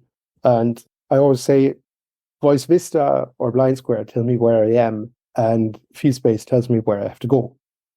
That is what I use the app for, and I do use it in conjunction with parallel to Voice Vista. So Voice Vista tells me the junctions that are coming up and the things that are around me, and I can just focus on the directions that the belt gives me. So I don't have to listen to two apps telling me where to go or where I am. The directional commands just come from my belt, which I love. And I'd like to add something to what Susan said earlier, that the belt becomes so intuitive once you've used it for a while. I have that belt mostly in compass mode, I gotta say, when I'm out and about going for walks with my 3-year-old daughter. And when we're going to the playground, it's so helpful, not only for my own confidence, but also for the way other people see the blind daddy in the playground. Obviously, everybody's watching. And when I know at any time in the playground in which direction the exit is. And this is something that I really, really appreciate and value. When my daughter says, "Daddy, I got to go for a pee-pee," things have to go fast. We have to go home or something. So it's really helpful to have the belt. And what Susan said about the orientation through the compass, I remember kind of a funny anecdote when I was out walking with my sighted wife and my sighted daughter, and I just wore the belt. And, there's a street not far away from me, and I would have put a bet on that this street is straight. And suddenly I felt the compass moving. And I said to my wife, when you walk this street just with a cane, you basically only have this punctual contact, through the tip of the cane at your feet. I said, I would have thought this road is straight. My wife looks in both directions, starts laughing, and said, even as a sighted person, I couldn't have told you that this street, is taking a turn, because it's such a slight turn that it looks straight. But she said, you're right, there's actually a slight kink in that street. And this helps me, for example, and other people have told me that too, that it helps with the orientation, getting to know even your familiar environments, that you think, oh, this street is taking a slight turn. This is why this street is meeting another street that I thought was a parallel street. You kind of know what part of a street you're in, depending on what direction the compass is showing you. And this is something that was really new to me and now has become totally intuitive. I want to pick up on something you said, Marcus, because it's something I've been thinking about. You were mentioning being in the playground and how everybody's watching. And I know as a father of 4, and they're all grown up now, but I do remember times being in the playground in those situations. Do you look a bit weird wearing this thing? I mean, do sighted people see you wearing this and they think, what on earth is this? Or is it so sort of unobtrusive that nobody really notices? Nobody's ever said, what on earth is this? Or my wife has never told me, like, oh, such and such person asked me in the supermarket who I saw your husband with a fridge belt or something. That has never happened. And as soon as the weather gets a bit colder, I have a lot of kind of dark jumpers anyway, and sweaters. And so you wouldn't really see it under a jumper anyway. And in the summer, I wouldn't say that people really notice it. Sometimes I wear one of those bum bags, or what do you call those in New Zealand? Those bags that you wear around your waist to put your wallet in and your keys. So basically people see, oh, he's wearing this bum bag, and they wouldn't even notice it's the belt underneath. So that's one way to go about this. Do you think there might be a time when this could be used for indoor navigation as well? Because if you could find specific doors, specific office buildings, that kind of thing. Yeah, indoor navigation is complex, and there seem to be competing solutions out there trying to solve this problem.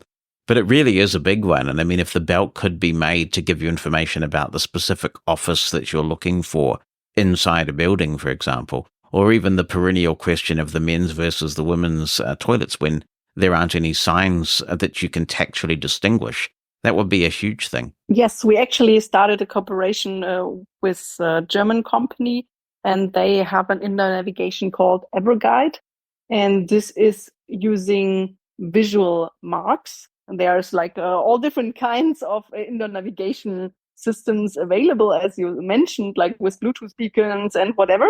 But this is a navigation based on visual cues, which are installed, like just glued to the ceiling, and then with the smartphone camera, it's really on a meter, less than a meter accurate. And I already was lucky to try it with the prototype belt. I don't know with the belt, but they tried to connect it to the system, and it worked really fine. So I'm looking forward to have this as a standard integration soon. Waists, of course, come in many shapes and sizes. Does the Navibelt come in different sizes too, to accommodate all those different waist sizes?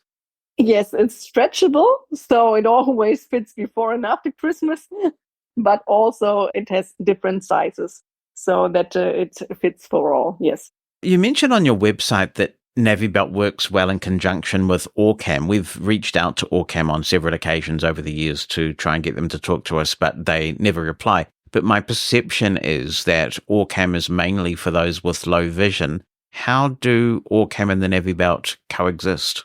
So basically, it's just the two different products, but it's a nice combination. But it's not that it's integrated into each other. That it's not the case. But we often talk to people, and therefore, for us, it's a good addition to also sell the Orcam, because it's a really nice device, really helping with reading.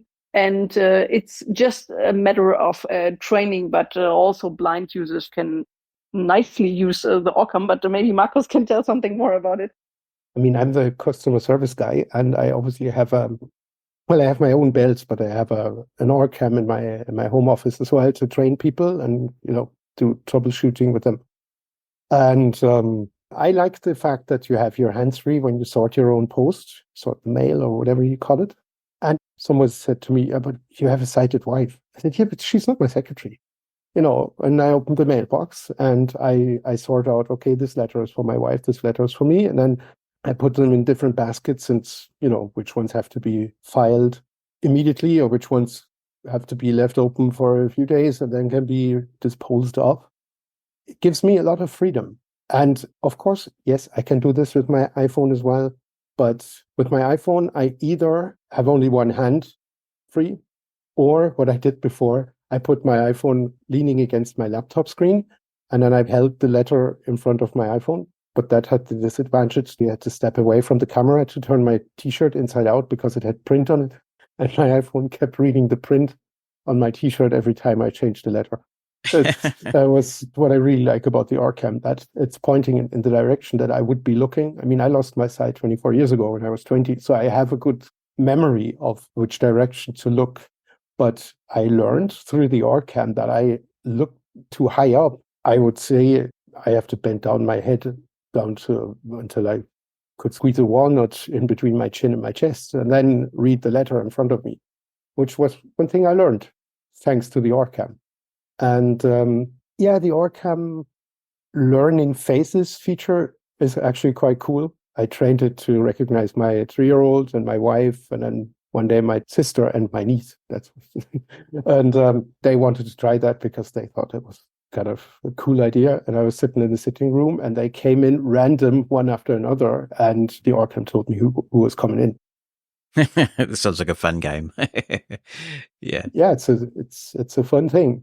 And I mean, obviously, even in the conversations with our customers, there were some things that Orcam has to admit might work faster on apps like Seeing AI or something. But then you have to see that the Orcam does everything attached to your glasses offline. There's no server in the background that does all the calculating or the OCR and stuff. So that right, so it'd be very quick. Considered, the Orcam is really, really good. And right, interesting. I was talking to a lady today. She said, but the battery only lasts 2 hours. And I said, yeah, but this is a computer. It's not just a camera. It's a computer. I think 10, 12 years ago, a good laptop battery would have lasted maybe 3, 4, 5 hours, but it was 12 times the size of the entire Orcam. And considering what the Orcam can do on this very, very limited space and form factor, 2 hours of battery life or thereabouts is actually quite good. Right. So I see the synergy there, that if you're kitted up with an Orcam and you've got the Navibelt on, you're getting a lot of information about your environment, not just where you're turning, which the belt will tell you, and keeping you straight and helping you to get to your destination.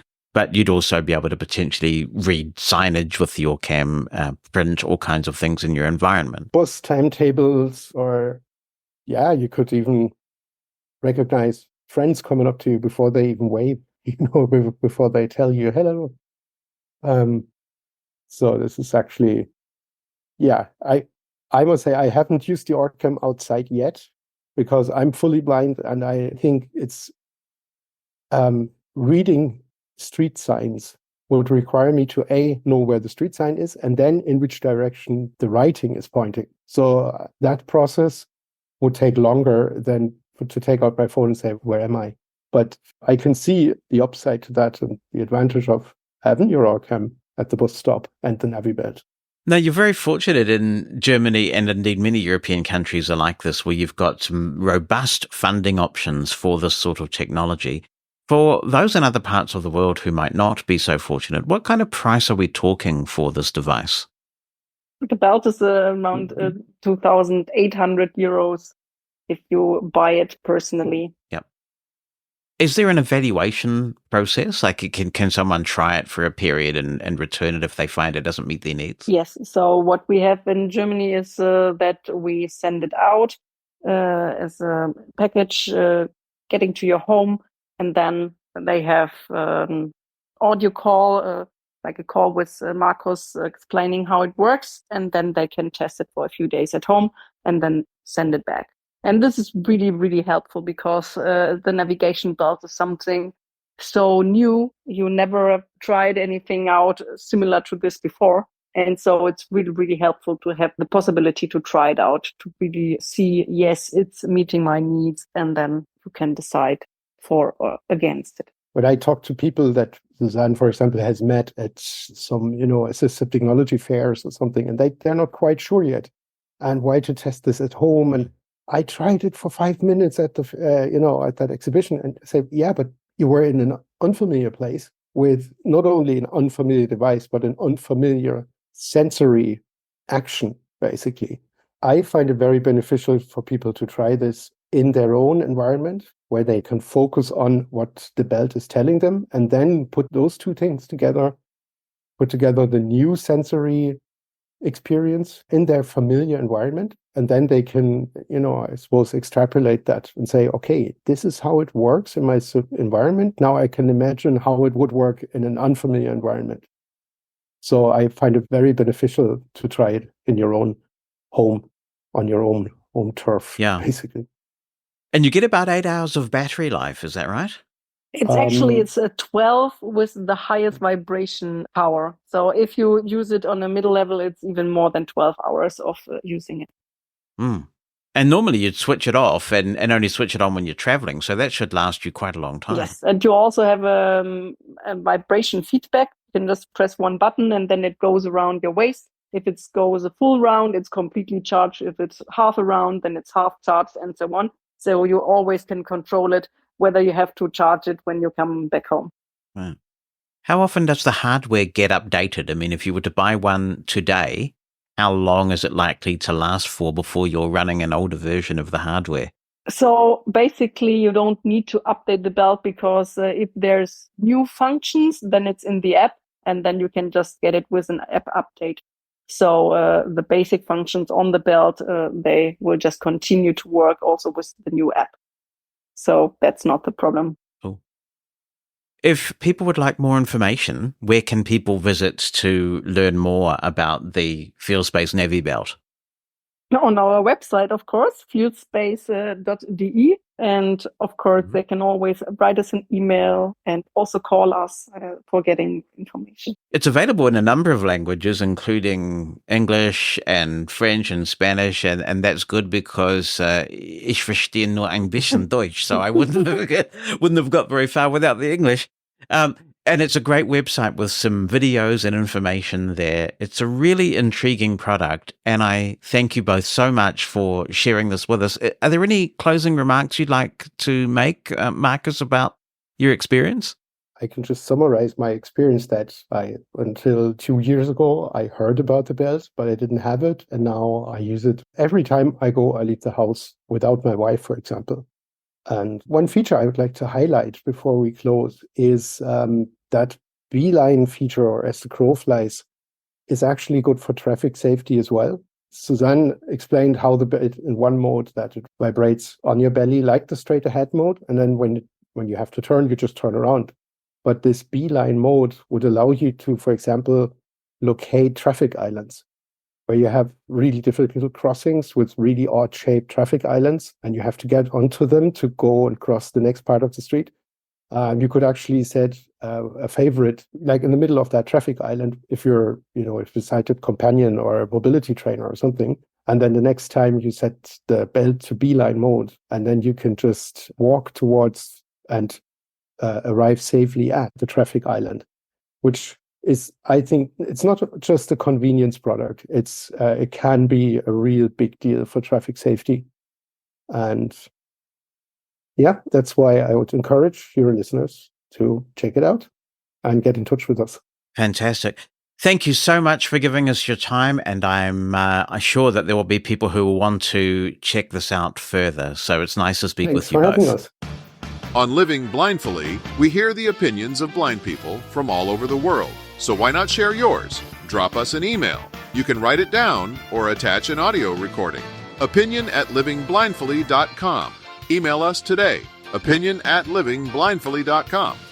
Or if the phone is more your thing, phone our listener line in the United States, 864-60-MOSEN. That's 864-606-6736. Let's say hi to Yurin now. That's spelled U-R-H, so I hope I'm not mispronouncing it too badly. And the message says, I'm currently in the process of trying to lose a few pounds, and I'm looking for an accessible fitness app, preferably with audio-described workouts for my iPhone and possibly Apple Watch. Do you perhaps have any recommendations? Well, the one that immediately comes to mind is an app called Revision Fitness, which is designed by a blind person for the blind community. He is an expert in this area, having been in the past a personal trainer. And if you want to hear about that app, we interviewed its developer in episode 178 of the podcast. So go back to episode 178 and you'll learn all about Revision Fitness. You can download the app, and I think there is quite a bit of free content. There's information about the principles of fitness and very good descriptions of the exercises. To the best of my knowledge, that one is not available on Apple Watch. Apple Fitness Plus does, I understand, have some audio-described workouts. It's not something that I have played with, I must confess. Another one that I have heard people mention over the years is called Jumpy Cat. I don't know whether that is still available or not, but I believe Jumpy Cat also has some good descriptions of workouts. There's another one called Aptive, that is spelled Apptive, which I believe also has some audio-described workouts. You may also enjoy Carrot Fit. You might have heard of an app called Carrot Weather. It's a very popular and pretty cool weather app with so many amazing features, it's unbelievable. And they do a thing called Carrot Fit. I don't think it's been updated for a while, but it's probably still in the App Store. It's one of those 7-minute workout apps. Remember the craze over the 7-minute workout a few years ago? And as I recall, it has quite good descriptions of the 7-minute workout. I don't need the descriptions anymore, but I think that would be a good app to try as well. If you can get them, and I'm not sure what their status is, perhaps somebody can help me out with this. The Blind Alive collection of workouts was absolutely fantastic, and I actually bought those when they were for sale. I bought the whole lot, and I'm very glad that I did that because it was worth supporting at the time. And if the Blind Alive workouts are still available from somewhere, I would highly recommend those as well because they paid extraordinary attention to detail in describing the workouts that they did in those Blind Alive workouts. I don't think they're available anywhere official anymore, but they might still be floating around. I'm not sure what their status is in terms of whether you can now distribute them for free or what the deal is. But as I say, hopefully somebody can help me out there. So others may have suggestions. Others may also have comment on the effectiveness of some of those solutions that I've mentioned. So if you have any thoughts, opinion@livingblindfully.com. You can attach an audio clip to the email or just write the email down and give me a call, 864-60-MOSEN in the United States, 864-606-6736. Rod Khan writes, Hi JM. I was thinking of purchasing a Habel 1 when I go to Holland to visit the family of the management. In Europe, it is 15% or more below the UK price. But dig this! You can purchase one in the States for $199, just over £150. Well, if they can sell their device at $199 and still make a profit, then they are taking us blind people in Europe for a big fat ride. I have decided not to buy one in protest. UK price about £250 and EU price about €250. Thanks, Rod. I really don't know enough about this to comment. I know that there are all sorts of discrepancies with all sorts of products. For example, when we look at the cost of an iPhone in New Zealand and we do a straight conversion from the exchange rate in the United States, New Zealanders pay a lot more for an iPhone than Americans do. And there are many other products like this. And it's hard to know whether this is exploitative or whether there are genuine, legitimate costs associated with selling a product in a particular market that we're not aware of. And it's also true that a product does have the right to discount itself from time to time if it's trying to enter a market.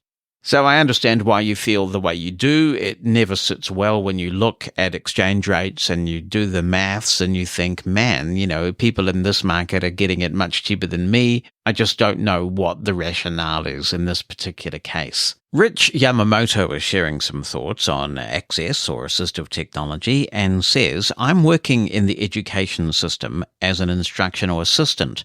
This is a fancy term for paraprofessional. I work at a school for the blind, and one of the things that I've been discussing with a colleague of mine is how to choose the right technology for the students that we serve on a daily basis. As a college student, on top of working a full-time job, I know what I need to be successful, and I am in the process of getting the equipment that I need to be efficient.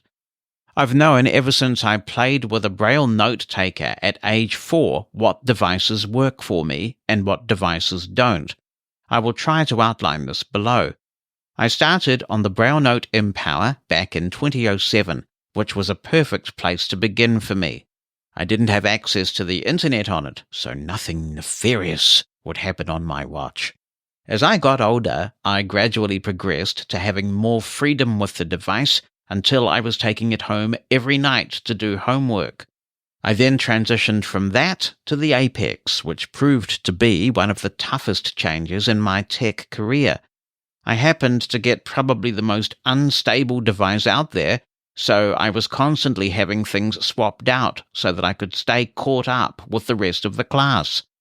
I then got a Braille Sense on hand after my Apex's spacebar decided to bite the dust again. That didn't last long, and soon I was using a Braille Note Touch full-time in the 8th grade, starting in 2017. Somewhere in there, I got attached to the Braille Sense line. I wanted to keep exploring those devices because I knew in my gut that they worked better for me than anything else I tried. However, my school didn't allow me to do such wonderful things. I instead played with them as I was able, based on when I could go to a friend's house or when I visited my granddad. When I discovered the power and efficiency of the Braille Sense 6, I knew that that was the device for me. I'm working on getting one now. So here's what I learned. I don't know why I am not a fan of the Braille devices from Humanware. I can't put my finger on the issue that I have with them. I think it might be because they were the only devices that I got to use, therefore I got bored with them. I'm very much a multi-route guy, meaning I am of the opinion that you can't just stick to one device and pray to the heavens above that it will work for what you want it to do all the time. That's why I have a laptop in conjunction with a Braille display for now. The same goes for the students that I work with every day. They understand that the main solution always needs to have a backup plan. There's no way that you can rely on one thing to get everything done now. It's just simply not possible, in my humble opinion. I also learned that if a kid gets stuck with something that you know in your heart won't work for them long term, you have to keep your personal opinions about that device to yourself. While the HIMS products are my go-to devices now, that's not to say that Humanware's devices are completely useless. I think they all have their benefits and drawbacks, just like anything else. I just know what works for me, and I know what I need to use in order to be successful. Others may not, which is why exploration is never a bad idea. I've seen time and time again how people will say that one device absolutely sucks, and that we should be using this and only this instead of that. It's time we change our tune a bit. Everyone has different needs, and each device meets those needs in various ways. Now, I'm not saying that everyone should have each and every note-taker on the market. That's the definition of a problematic use of resources. But I think that tech evaluations and explorations to figure out what works for you and what doesn't is one of the best ways to go about getting the things you need. I'd be curious to see what others say on this topic. I know it can be quite controversial, but I hope it generates a lively and insightful discussion. I will say that I will constantly poke fun at one of the teachers that I work with because he swears by humanware products like religion. But as I said, it's only in fun, and he shoots it right back at my hymn's viewpoint. It's actually quite funny because it ends up being the catalyst for talks about the issues we see and how technology is distributed throughout education.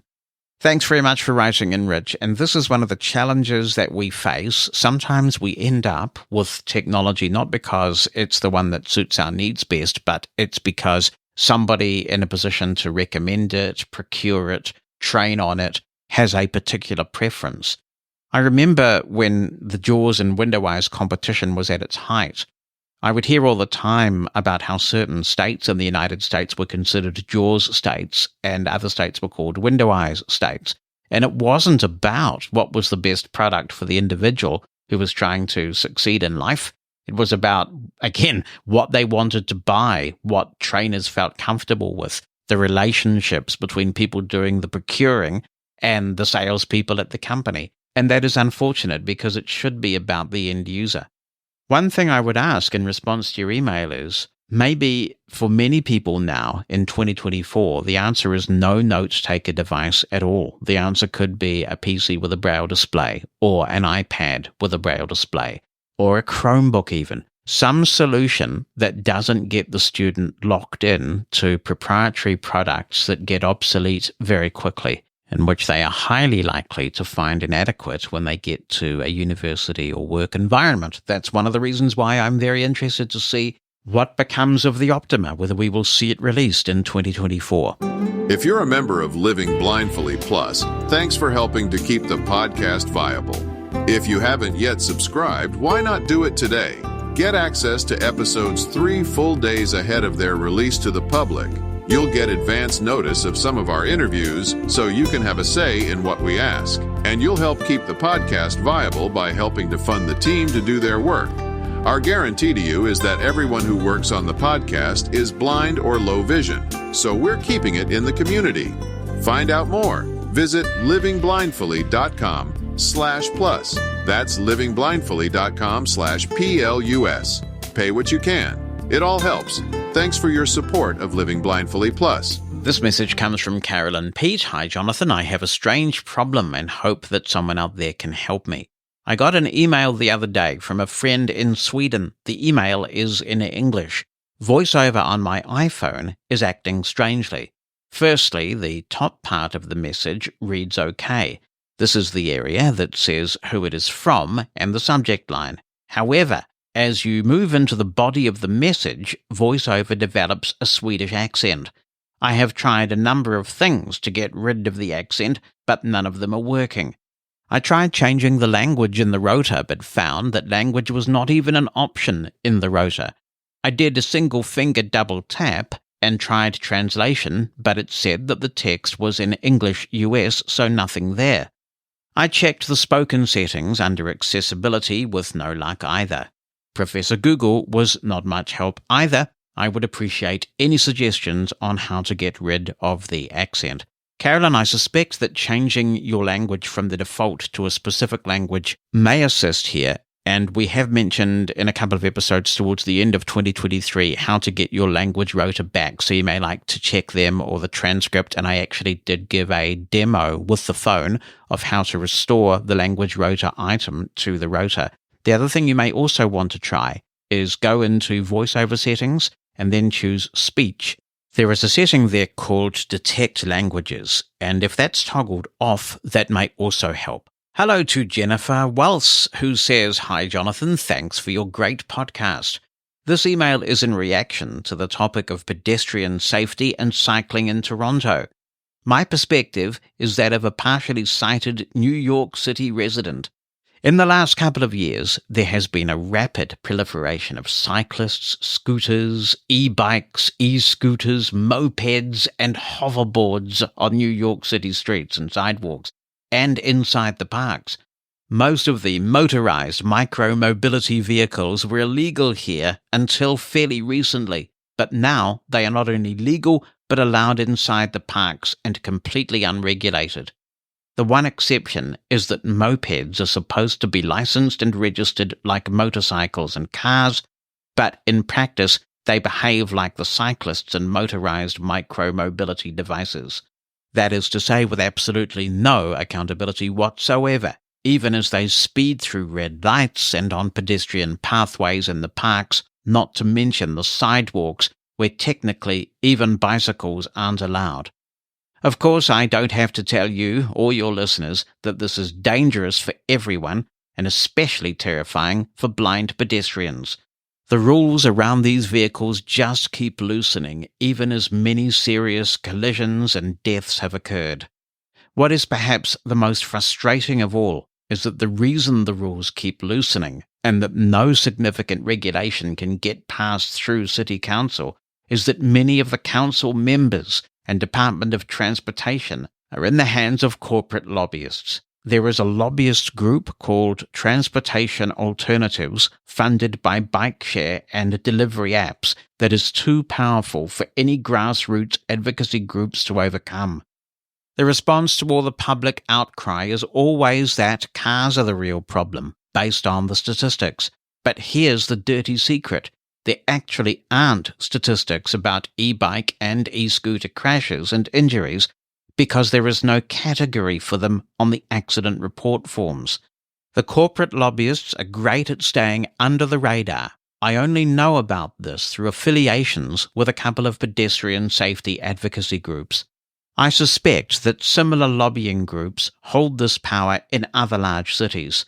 Members of these groups have even gotten elected onto community boards and get their messaging out on mainstream media, so their power really extends to a strong influence over the narrative and public opinion. And incidentally, one of the biggest arguments against requiring registration of e-bikes is that when they did that in Toronto, ridership declined. The false narrative is that people will drive cars instead of bikes if e-bikes are regulated, thus making cyclists and pedestrians less safe. This may seem like a logical argument, but NYC is a mass transit city. People here are using e-bikes and e-scooters as an alternative to subways and buses, not as an alternative to cars. Something that always seems to be left out of the conversation is that the fear created by the reckless behavior of e-bikes and the like prevent pedestrians from enjoying the parks and sidewalks. I don't get out nearly as often now because I feel so unsafe crossing streets and park pathways without sighted assistance. I've had way too many close calls already. So what about all of the vulnerable people who have not been physically harmed but instead prevented from walking around independently? That seems like an access barrier in itself.